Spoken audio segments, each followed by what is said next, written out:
Phillips. And this is a great one. In his words, he was big enough of a man to say to Ariel, and please excuse my language, but it's his language, "No, I didn't leave her in some fucking lake or swamp." Is that his definition of a peaceful place? Is his definition of a peaceful place somewhere where she would never be found? And you better believe there is only one reason for those clothes to have been removed from her body, turned inside out, inside his pocket, because the defendant was calculated enough.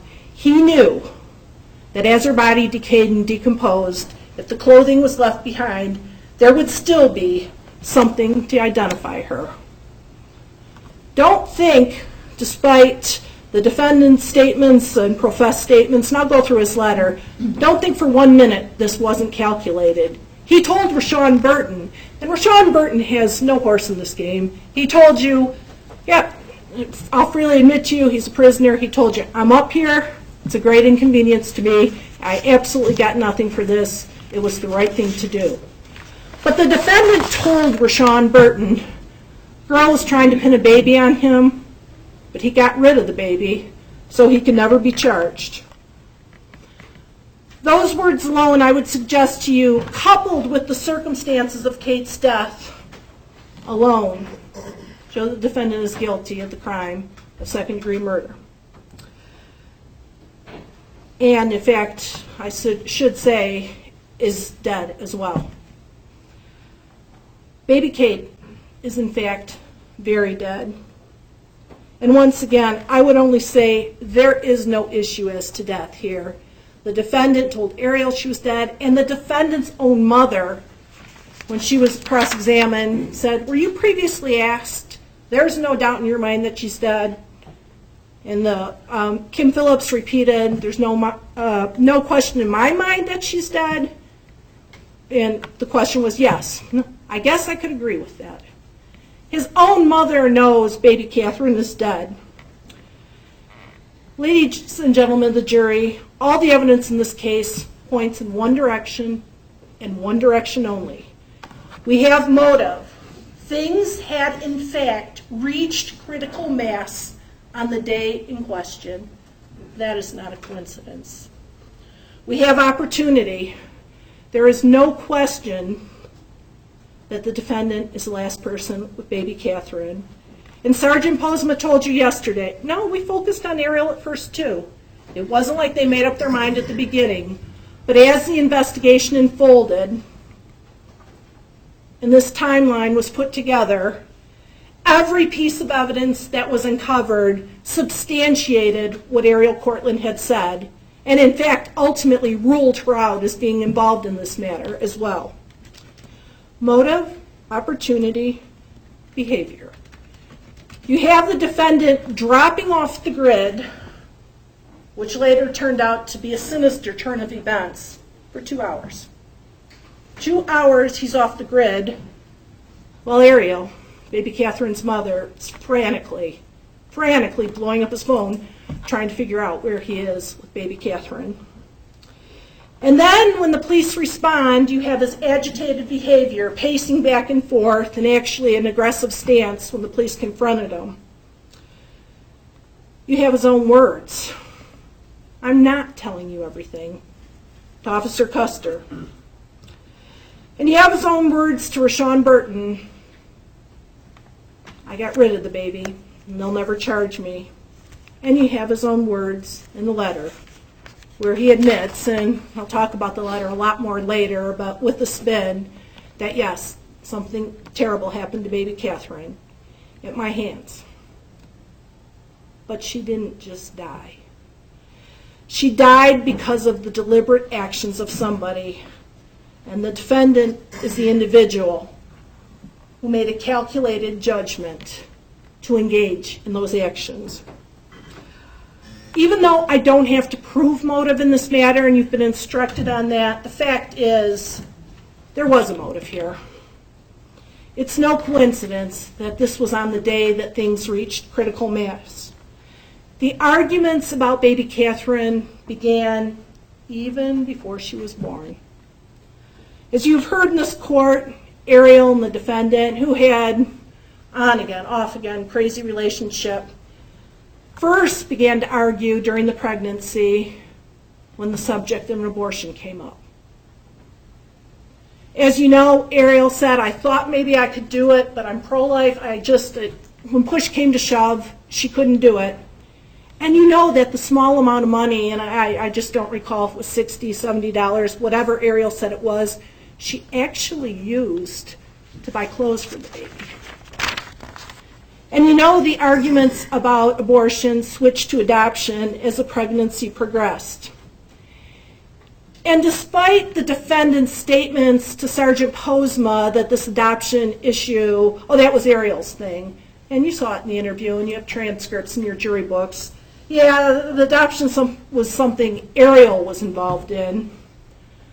The truth is, his computer tells a different story because there's more about adoption on his computer than there is about hers. Totally consistent with what Ariel told you. Yes, we were talking about that issue. We were going back and forth about it. The defense during the course of this case has, for lack of a better term, magnified the importance of certain things that happened before Catherine disappeared, baby Kate. Well, isn't it true you changed her diaper one time when she had explosive diarrhea? And isn't it true that, you watched her that one time? Seriously?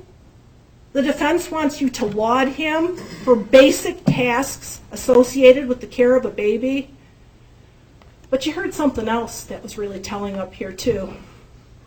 You heard Ariel on the verge of tears when defense counsel was questioning her about, isn't it true he watched baby Catherine once in a while? Large of him, isn't it? And she said, well, yeah. When my brother died and I had to beg him to sit over here. The defense has magnified to you, defendant was a great father. The evidence is not consistent. And the judge has instructed you that the questions and the arguments of me as well as defense counsel, are not evidence. But don't let arguments mislead you, because the evidence on this stand is he is anything but a good father. And then the defendant says, and this is really, really telling, when you read the sequence of that letter, and I'm sure probably back in the jury room you'll look at it again, he's laying out a horrific set of circumstances as to how Catherine died, with a spin, of course. But did you notice in that letter, at one point, I want to read it exactly, in the letter where he's laying out the brutal details of his own daughter's death, he starts complaining, saying, I can't believe you wanted to do the DNA test first that day. That just shows how big of a deal it is to him. He's going through a litany of events that happened on the day in question, and then he goes back to, oh yeah, and by the way, I couldn't believe you wanted to do the DNA test before the adoption on that day. And that's just the tip of the iceberg. It's fairly clear like I said, when I was looking for jurors in this case, I was looking for people with common sense, but the defendant had a pattern of practice of withholding affection and attention from Ariel to get his own way. Don't get me wrong here. In no way, shape, nor form is Ariel Cortland a saint. They both manipulated each other. There's no question about that. And Ariel's behavior in leading the defendant on about this whole adoption matter is certainly less than ideal. But Ariel Cortland is not on trial today. And you are not here to judge the dynamics of a somewhat dysfunctional situation that was going on. You are here today to judge the actions of the defendant. And since I'm on the subject of Ariel Cortland, I want to talk about her just a little bit right now. Normalcy is the most attractive thing in the world if you don't have it. Ariel Cortland in 2016 is a different person than she was in 2011. She has moved on with her life. She has a supportive relationship. She told you, I'm happy now. Even with 2 kids, she has gotten her college degree. She is belauded for what she's accomplished, and she's done it on her own. But in 2011, she was a scared girl with 2 kids and very little support, either financially or psychologically. From a troubled background, she was desperate for attention from her first boyfriend, who she loved, the defendant. A person who you will recall in his interview with Sergeant Posma expressed contempt for her. That's what Ariel lived with every day. The defendant being nicer to her if she appeared to be going along with his plan, and often ignoring her when she wasn't. You saw the one-sided text messages, and there is only one side, and it's clear they're responsive to something. We don't know why. One possibility, obviously, is that they were deleted. But even the text messages that you saw, many of them are when the defendant was ignoring her. All right, fine. You're going to ignore me? All right, I'm taking Kate. Ariel freely admitted to you that, yes, many of those texts pertain to this fictional adoption scenario. But I would suggest to you, she also said, yeah, a lot of them are out of context here. I can't tell what the other side of the conversation. And you heard from Detective Kenny that, yeah, clearly in that same time frame, I analyzed some of those text messages, and there were also phone calls going on, aside from whatever was occurring in the text. You've only seen one side of those text messages, but even the one side that you were able to see, it's clear that oftentimes when she was referring to Kate and the adoption, it was to get a response from the defendant. She knew that would in fact be the one thing that got a response from him, and she was fighting back with the only weapon she really had, which was the issue of the adoption of Kate. But there was never any family waiting. She told you that. It was just the one thing she could refer to that would always get a response out of him. You can't feel sorry for Ariel, Cortland. Sympathy is not allowed for anybody in your deliberations. But you can't feel sorry for the defendant either. Once again, your job is a clinical application of the facts in this case, the law to the facts in this case. The dynamics of the adoption situation certainly are unfortunate. But you can't have sympathy for any party. And while I'm on the issue of sympathy for the parties, I'd like to bring up Kim Phillips for just a minute. You know, Kim Phillips is in a terrible situation in this courtroom. We all know that. There's no question about that. You can't feel sympathy for her, but it is unfortunate. But in no way should her sympathy, or should her position, unfortunate position as it may be used to try and influence evidence in this case. You know, Kim Phillips, the evidence is pretty clear, has formed a much closer relationship with Ariel since this incident happened. And that part of the equation certainly is fortunate for Ariel. I mean, I believe she referred as now a second set of parents. That part of the equation is fortunate for Ariel and Haley, and it sounds like for baby Echo as well. What is extremely unfortunate is she would take advantage of that relationship to try and somehow influence Ariel's testimony, sending her a text that says to portray the defendant as a loving father. She knows Ariel's a witness in this matter. She knows that it's beyond inappropriate to try and influence what the witness says and to take advantage of a personal relationship that you may in fact have. And a relationship I'm sure that Ariel craves. Good relationship by all accounts, in a fortunate situation, but very unfortunate that you would try to get her to say something. Knowing that Kim Phillips is willing to tell Ariel how to spin or try and play her testimony, it should come as no great surprise that in this courtroom, for the first time, she has said certain things that she has never said before under oath, such as, oh yeah, when he came home that day, he was kind of sad. But when I asked her, was your previously testimony that when he came home he was acting unconcerned? Let me see it. I guess so.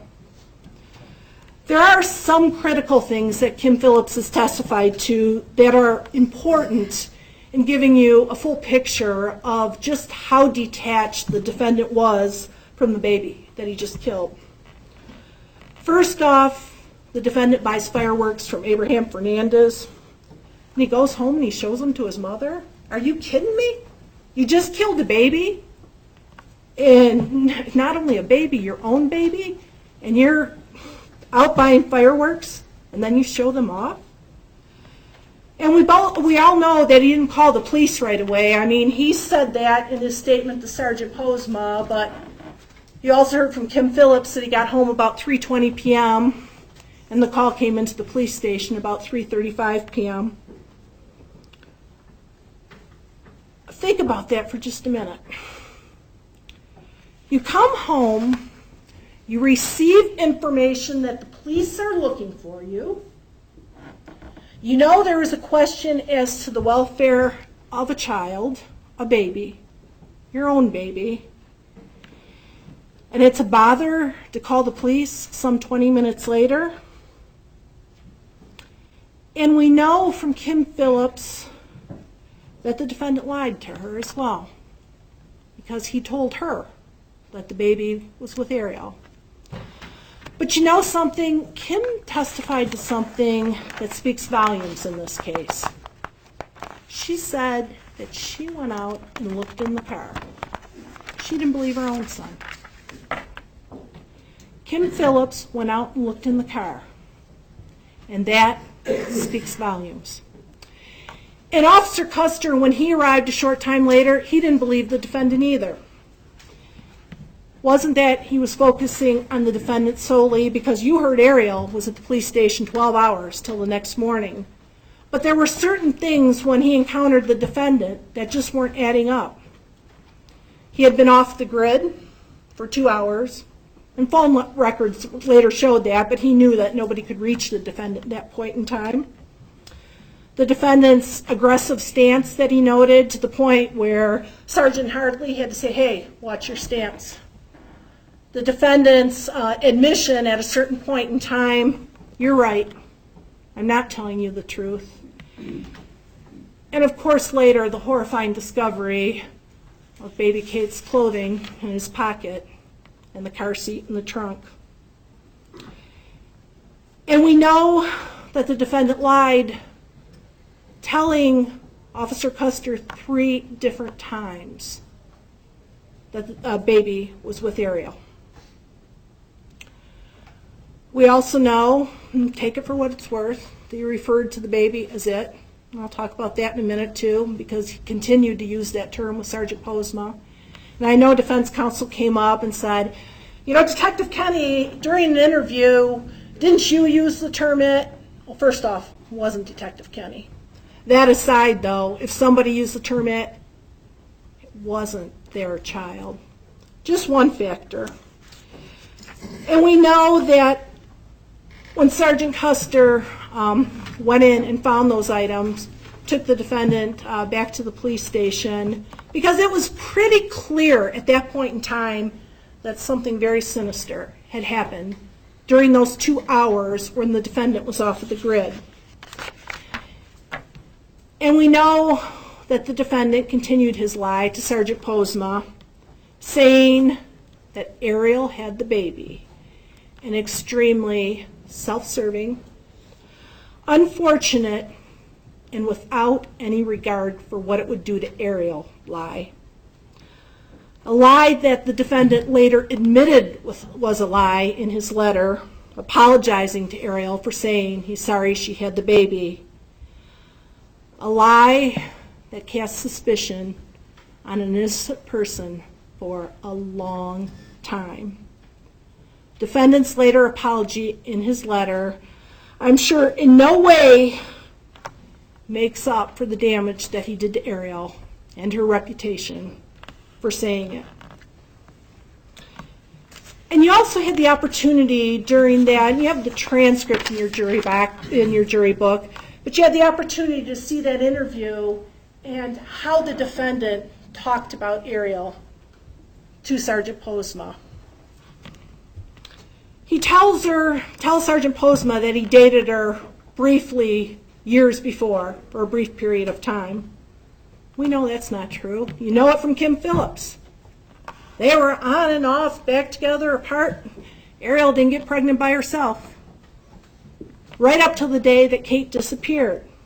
But the defendant lies and tells Sergeant Posma, I dated her briefly years ago. He refers to Ariel's mother as one of those people that you see on Maury or Dr. Phil. He says Ariel never seemed concerned about having custody of Haley, but out of the other side of his mouth, he's making bad comments about Jack Bulger, the friend of the court, who just gave Ariel custody of Haley. So he's saying Ariel doesn't care about Haley, and on the other hand, he's also admitting that Ariel's in court fighting for custody of Haley. The defendant also says there are 5 possible fathers, maybe a 6th. He knows otherwise. And then he gives this bizarre version of how baby Catherine was allegedly conceived. He was hammered, and she showed up at some disc golf outing, and I guess we had intercourse in the car, but I don't remember that, and I remember things when I'm drinking. Outright lies to Sergeant Posma. He continues his outright lies by saying that Ariel was kind of hiding the baby, and all of a sudden in the mail, I get a notification from the prosecutor. We all know that's not true. We know he was served with papers, and he got mad. Once again, outright lie. No mention to Sergeant Posma of the ongoing adoption dispute that had been going on for months and months. The defendant does admit to Sergeant Posma some very important things. He does admit that it was the day of the paternity test. He does admit that they were arguing that day. Matter of fact, I believe his words were, from the moment I walked in the door at the apartment, it was just fighting and arguing. He does admit that the argument continued on, to use his words, for an hour or more, and to use his words, it was more escalated than usual. He then lies in his statement and talks about some scenario where, I don't even know how many times we bounced back and forth between the hospital and the friend of the court. We know that's not true. We have them once going back towards Ariel's apartment at 1:07 p.m., totally consistent with what Ariel told the police. He does say, as I indicated earlier, that he called Sergeant Posma about 20 minutes after he got home. That's page 37 of your transcript if you need to refresh your memory. I'm going to go back to that again for just a moment, because that is such a critical piece of information. You know your baby's missing, and you don't call the police for 20 minutes? It just doesn't add up. And to use his own words in his letter to Ariel, his mother bothers him to call the police. The bottom line is that the defendant's entire statement to Sergeant Posma, other than admitting the paternity test and the lying, is pretty much a lie. And speaking of lies, I will direct your attention to the defendant's staged note in his jail uniform. This is a calculated individual, make no mistake about it. He stages a note that he later admits in a letter to Ariel. I'm sorry, I said you had it, this is what really happened. Of course, once again, with his spin on it. So this is an individual who's calculated enough to plant something in his jail uniform, a note that sends a multitude of police agencies, FBI, Michigan State Police, everybody else, scrambling for months only to disprove that angle. And later in his own letter, he admitted that that wasn't true. Don't let the defendant manipulate you like he has manipulated the system or attempted to manipulate the system. Reasonable doubt does not mean unreasonable doubt. Do not be fooled by the calculated moves of the defendant because, in fact, the jail note is calculated to throw everybody off. Just like he was attempting to throw off Sergeant Posma in his interview, just like he was attempting to throw off Sergeant Posma when he told him, "It's not my child," when he knew it was.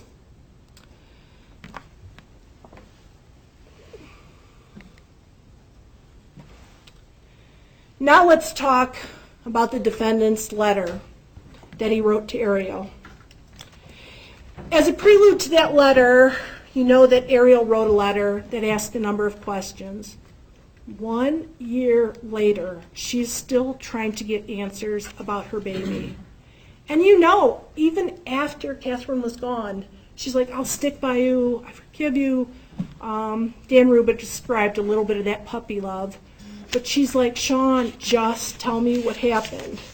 If you read that letter from Ariel, there alone, obviously coupled with the timeline, you know that she had nothing to do with this. Just say yes or no. I have to know what happened that day. Stop the bullshit Ariel had her. We both know that's not true. I've known for a year you killed her. And I'm still here. I forgive you.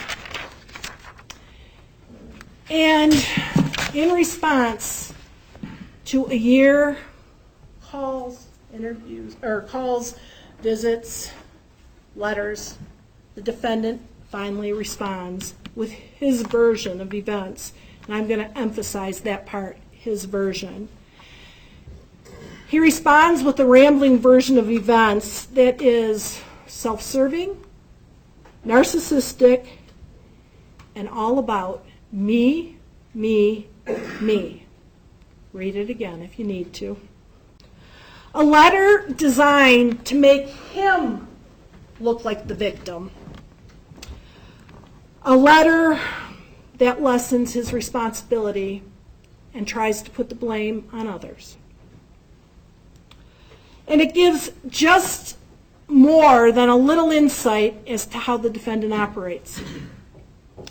He says, "Okay, if this is what you want," and you have a copy, I'm not going to blow that up for you, just referring to that exhibit. "Okay, if this is what you want, I don't feel safe writing this. If this is what she wants," she's been begging him for a year to give her some answers. Seriously? He describes his state of mind that day when he drove away with Catherine. He says that he was angry. He says he was angry because the phone was ringing. He was angry for that day. He was angry for everything lately. He was angry for everything maybe ever. In the very next line of that letter, the defendant refers to overt actions that he took that resulted in the death of baby Catherine. He says he ripped the car seat out and she was thrown. Well, a couple things here. First off, physics don't even support that. You rip a car seat out, baby might fall. The car seat's strapped in. And you can't tell me, and I don't believe that any one of you believe, that he didn't know that baby was in the car seat. He says, "I ripped the car seat out, she was thrown."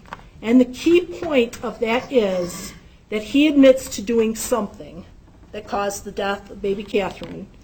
And I don't have to prove as prosecutor what that was, Method is not an element of the crime that the judge instructed you on.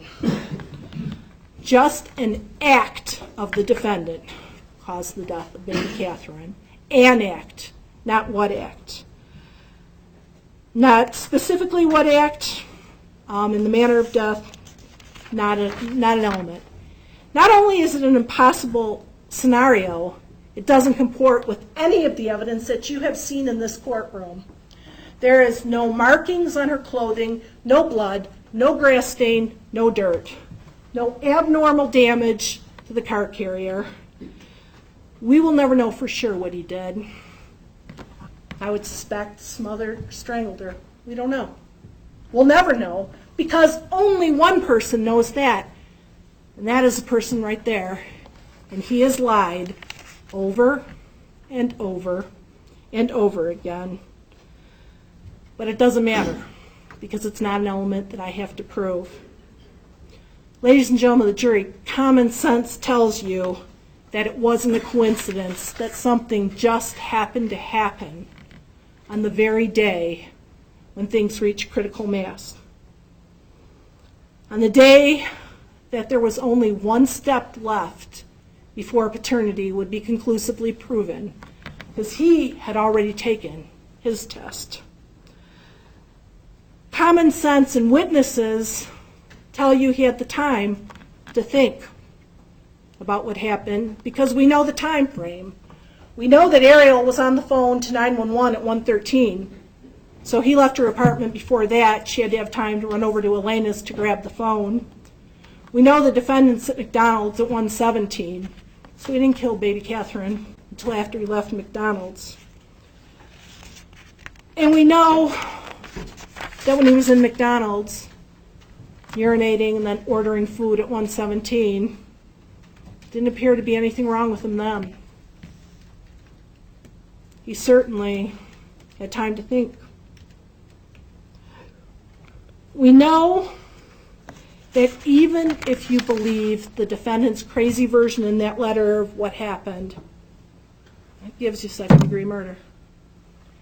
Created a situation with a high risk of death or great bodily harm with knowledge that was a likely result.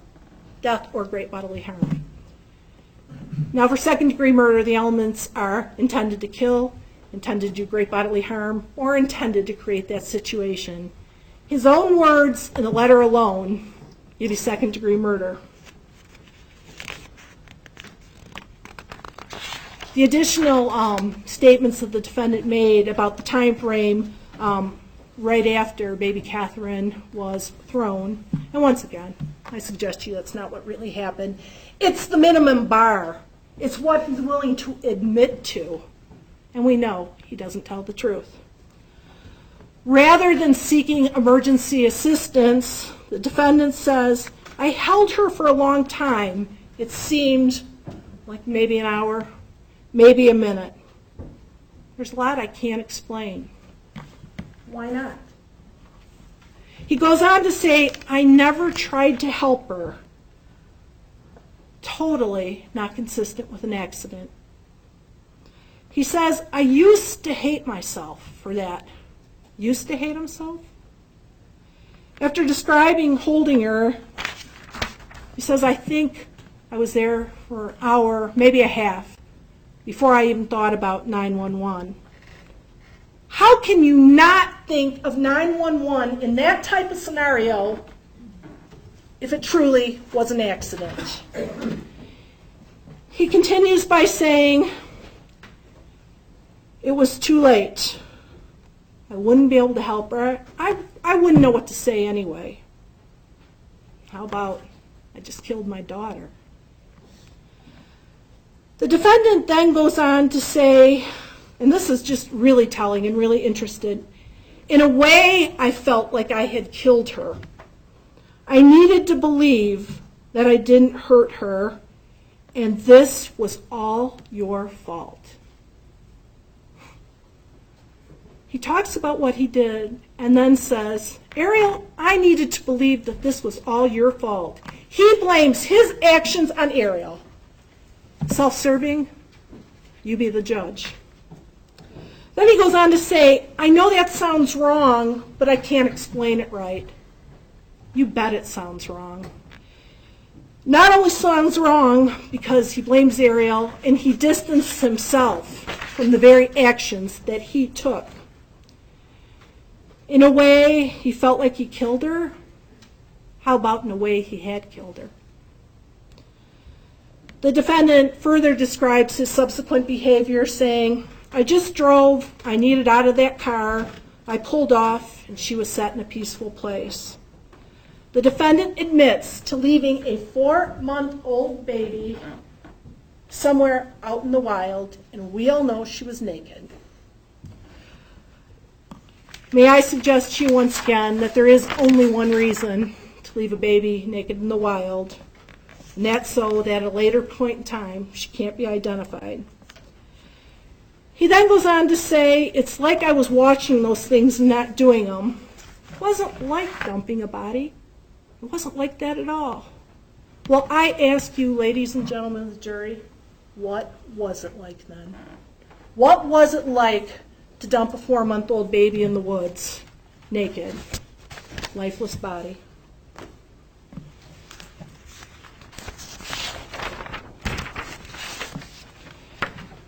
And then we have the statements from the defendant about allegedly what was going on after he left his baby in a remote place. I was walking and lost, possibly true. It was a remote area. I thought about sitting down and waiting to die of dehydration. What? We know he was just at Wendy's. He's home 2 hours later. He's off the grid for 2 hours, a very sinister 2 hours. He thought he died of dehydration, and then he goes on to say, I felt close. Once again, whole tone of the letter. It's all about him. He talks about driving and paying no attention. Once again, possibly true. But then he stops at a fireworks stand to buy fireworks. Well, if he tried to detach himself, as he says in the letter, he did a pretty darn good job, don't you think? And while I'm on that point, counsel tried to poke some holes in Mr. Hernandez's memory of what day the firework purchase was. Well, he showed the fireworks to Kim Phillips. But something kind of interesting. I erred in my questioning of Abraham Hernandez because I never asked him this question.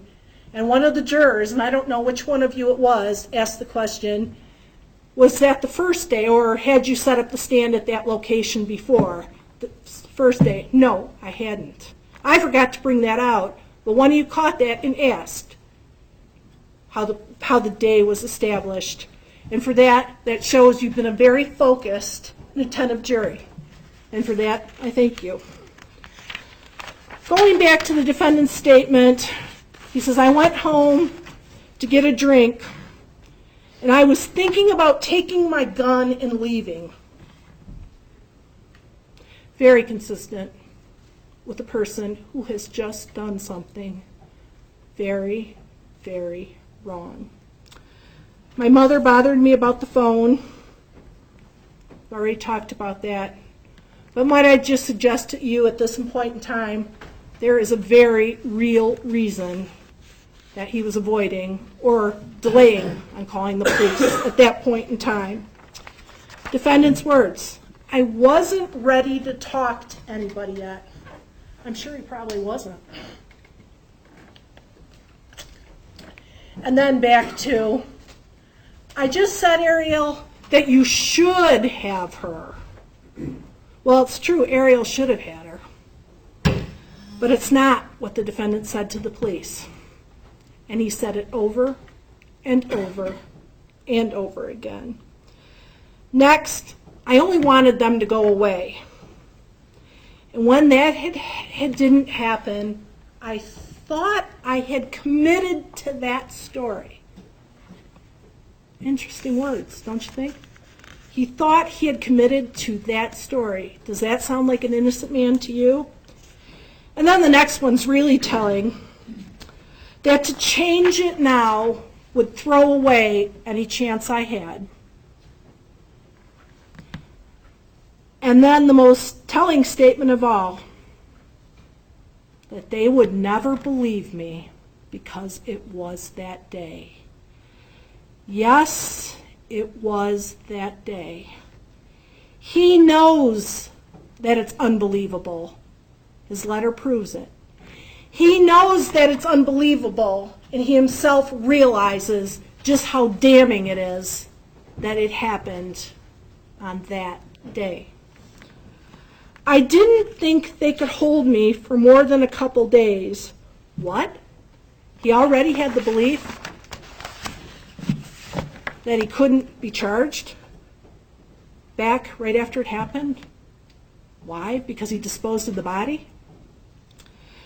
After the first couple of days, it seemed harder to do the right thing.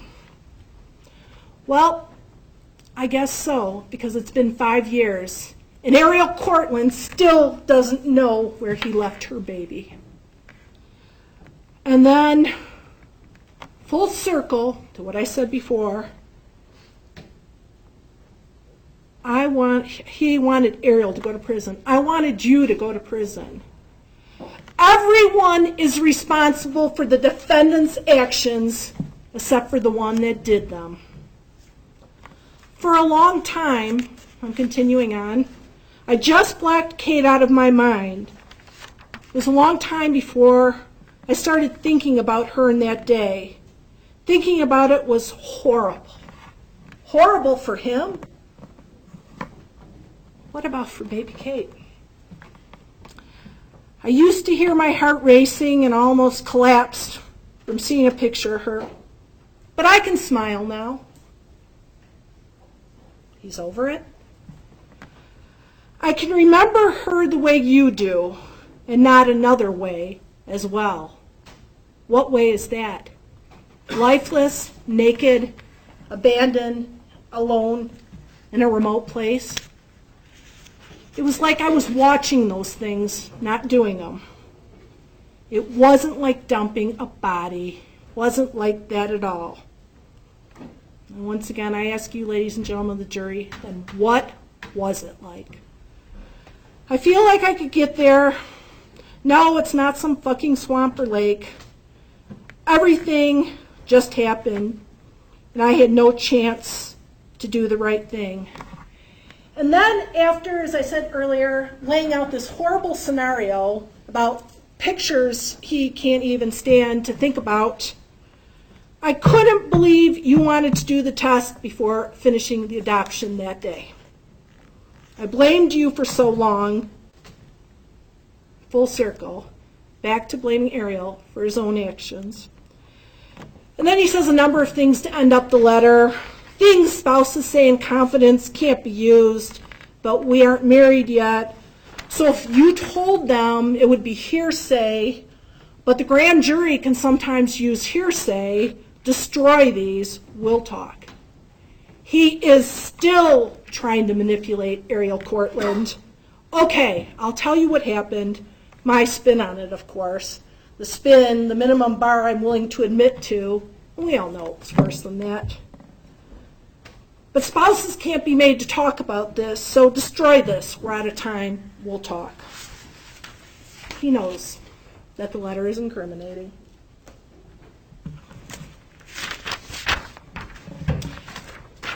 You know, ladies and gentlemen of the jury, there is an old saying that when a man lies to conceal wrongdoing, the words spoken echo his consciousness of guilt. And clearly that letter echoes his consciousness of guilt. But contrary to what defense counsel told you in opening statement, well, the prosecution, if they're going to take any of the letter, they have to take all of it. That's not the law. The judge has instructed you that you can believe all, none, or part of any witness's testimony, and that certainly applies to the defendant's letter. In his own words, he did something, even his own words, sufficient to constitute second-degree murder. But I suggest to you, we're not stuck with his version of events, contrary to what counsel says. It's up to you to decide what's important. And once again, I would just suggest to you that his version of events, he admits to anger, he admits to ripping out the car seat, there's no question in anybody's mind here that he knew that baby was in that car seat when he did it. But once again, may I suggest to you, we're not stuck with that version of how it happened. Because like a lot of things the defendant has says, it doesn't make sense. It is clear from his statement that there is no issue on death, that's for certain. He admits to it. But even as the defendant is sitting here today and you're convinced that he caused the death, how do you know what his mindset is? Take his own words at face value. You know, I know it's probably hard for many of you to conceive of the issue of how a parent, well, how anyone, no less a parent, can kill a 4-month-old infant. And I think these questions reflect the degree of reason and compassion we all have as human beings, and for some of us as parents. If the defendant had shown the same reason and compassion, we wouldn't be sitting here today. You know, the defendant's real to you. You can see him. You've seen him every day during the course of this trial. Maybe Kate's not real to you. She's a picture on the screen. She's a memory. She's a vision of a baby that disappeared over 5 years ago. And as human beings, we have a tendency to want to try and understand, to want to make excuses, because we relate a lot easier to that which we see than we do to the memory of a baby now gone for 5 years. But the truth is, as hard as it is for the average person to conceive of, people do murder their own children every day. And while as the conventional world, or your average layperson, conventionally thinks of a murderer as someone monstrous, to a person who commits murder, they're just an ordinary person. That's why the law requires a clinical assessment of the law to the facts of this case. You have to put your emotions aside, like, God, I just can't understand why somebody would do that, because the law has no room for that. The evidence leaves no question to, no doubt to the question that the defendant killed baby Catherine. And I would suggest to you, looking at the standard laid out in the law for second-degree murder, he intended to kill her. But at the very least, I would suggest to you that his own words in the letter show that under the standard prong 3 of second-degree murder, that he is guilty, in fact, of second-degree murder. All the evidence in this case points in one direction, and one direction only. And as you know, there has been an exhaustive investigation in this matter over the course of 5.5 years. The defendant didn't want baby Kate from the start.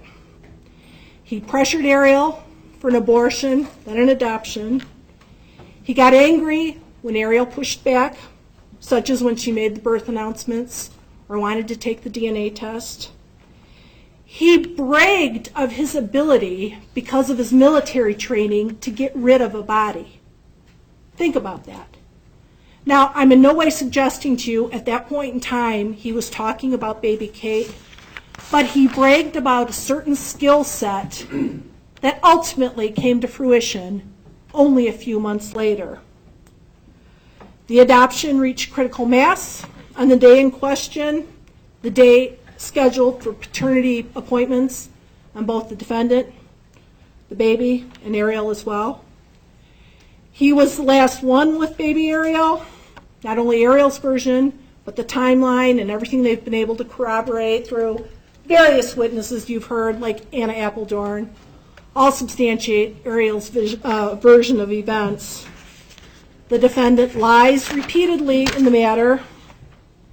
He writes a letter, the same letter that proves that the adoption scenario that he falsely put out there was nothing more than a calculated move. And then the defendant's admissions to Rashawn Burton that somebody was trying to pin a baby on him, but he got rid of the baby, and they'd never be able to charge him. It all points in one direction and one direction only. This was not a momentary, thoughtless act. The dynamics were unfortunate.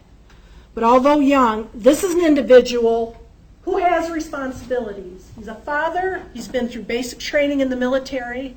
You can't feel sorry for him because he's young. Once again, sympathy is not a thing. But this is a person who was already a dad. This is a person who had adult responsibilities.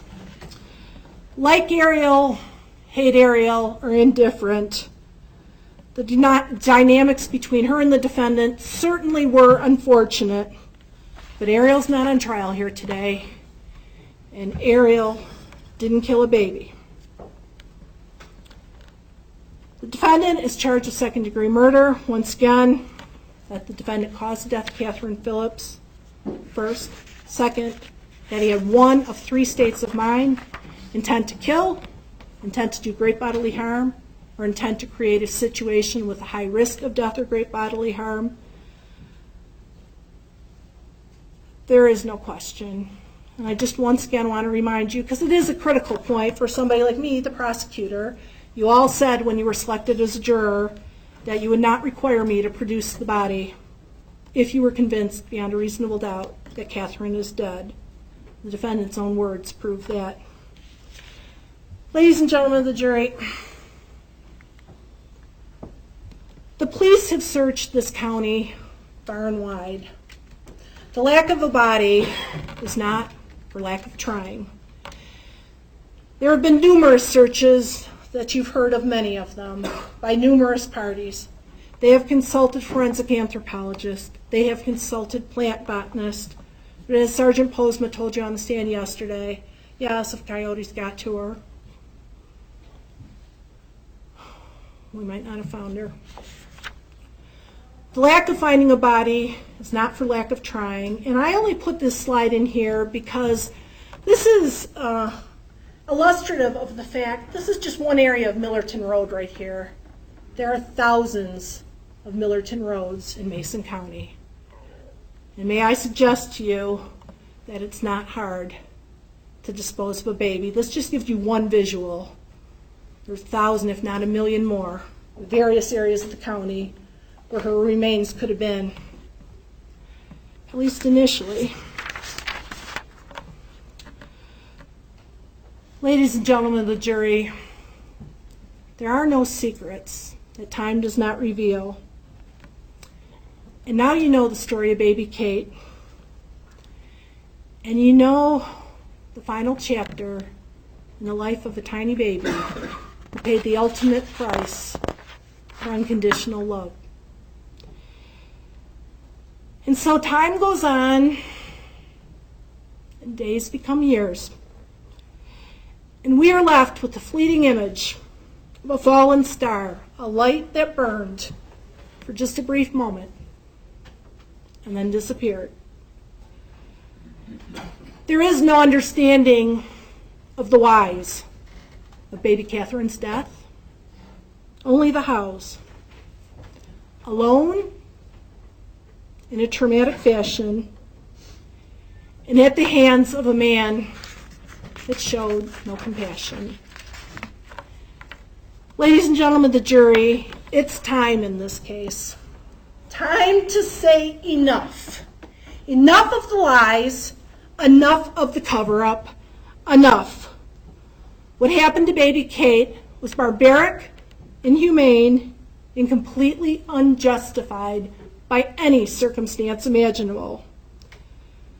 And even those words don't do this crime justice. And you know what?